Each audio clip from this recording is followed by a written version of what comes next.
People have been drawing with charcoal for practically as long as there have been people, and some of the charcoal that we draw with today is virtually unchanged from what they were using thousands of years ago. But when I first started using it, I kind of hated it. It was hard to work with, it was messy, and it got all over everything. And it was fragile.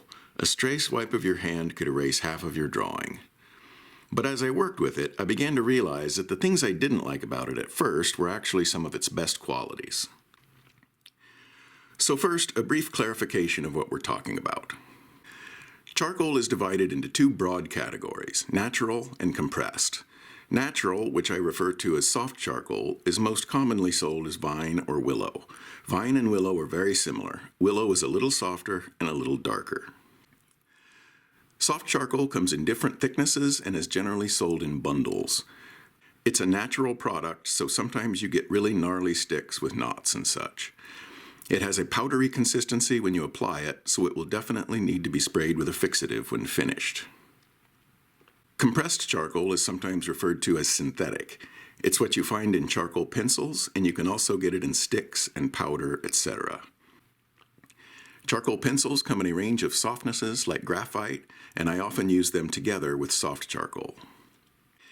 A very common problem people have is assuming that compressed charcoal and natural charcoal are going to act the same, and they don't.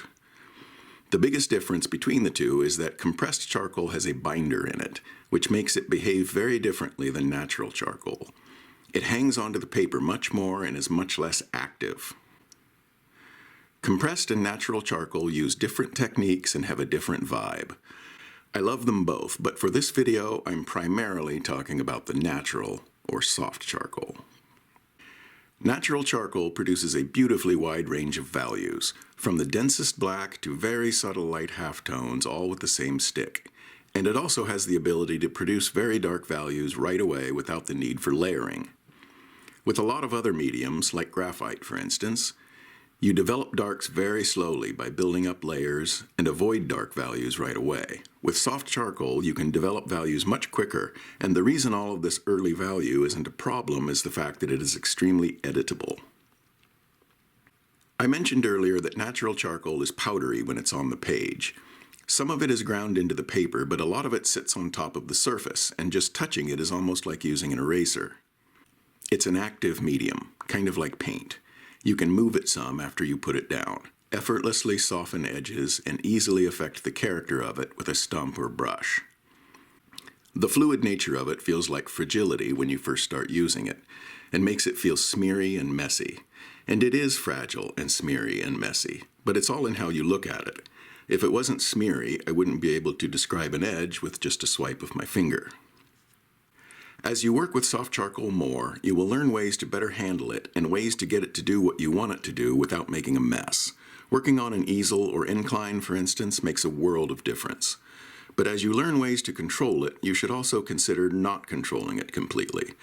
A balance of chaos and control can be interesting, so consider embracing some of the chaos of it and learning ways to direct that chaos in an expressive way. Charcoal is beautifully expressive and encourages broad, dynamic strokes.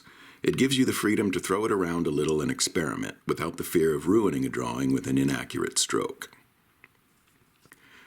I worked in graphite for years, and I love graphite, but I think of graphite as a careful medium that focuses on accuracy, whereas charcoal is more of a loose medium that focuses on expressive marks over perfectly accurate ones. Of course, there are charcoal artists that work very carefully and accurately, and graphite artists that are very expressive. None of this is exclusive to the medium. You can work however you want with whatever you want. These are generalities and just my opinion. If you have any questions or comments, I'd love to hear them, and I will respond to as many as I possibly can. Take care, everyone.